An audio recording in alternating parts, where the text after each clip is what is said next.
আসসালামু আলাইকুম বন্ধুরা, আমি আজকে একটি গুরুত্বপূর্ণ তথ্য নিয়ে আলোচনা করতে যাচ্ছি, যেটিকে বলা হচ্ছে আমরা মস্তিষ্কের মাত্র 5% বা 10% ব্যবহার করি এবং বাকি শতাংশ অব্যবহৃত থেকে যায়। এই বিষয়টি সম্পর্কে কথা বলবো।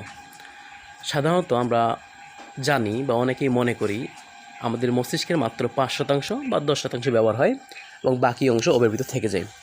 এই ধারণাটি সঠিক নয়।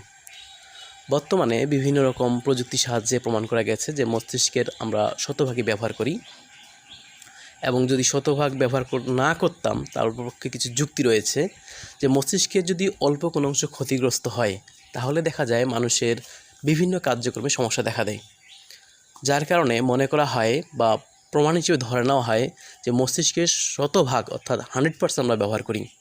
এখানে অব্যবহৃত থাকার কোনো অপশন নেই, কারণ পুরো অংশটাই আমাদের বিভিন্ন কার্যক্রমে প্রয়োজন হচ্ছে।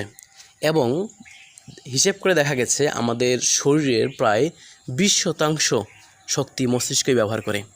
তো মস্তিষ্কের পুরো অংশটা সচল থাকার কারণে এত বেশি শক্তির প্রয়োজন হয় মস্তিষ্কের জন্য। এমনকি মানুষ ঘুমের মধ্যেও মস্তিষ্ক চলমান থাকে, অর্থাৎ মস্তিষ্ক ঘুমের সময়ও থেমে থাকে না, তখনও কাজ করতে থাকে। যার কারণে এই ধারণাটি সঠিক বলে ধরে নেওয়া হচ্ছে না। তাহলে আমরা মস্তিষ্কের শতভাগে ব্যবহার করি, এই ধারণাটি বেশি যুক্তিযুক্ত বলে মনে করা হয়। ধন্যবাদ সকলকে।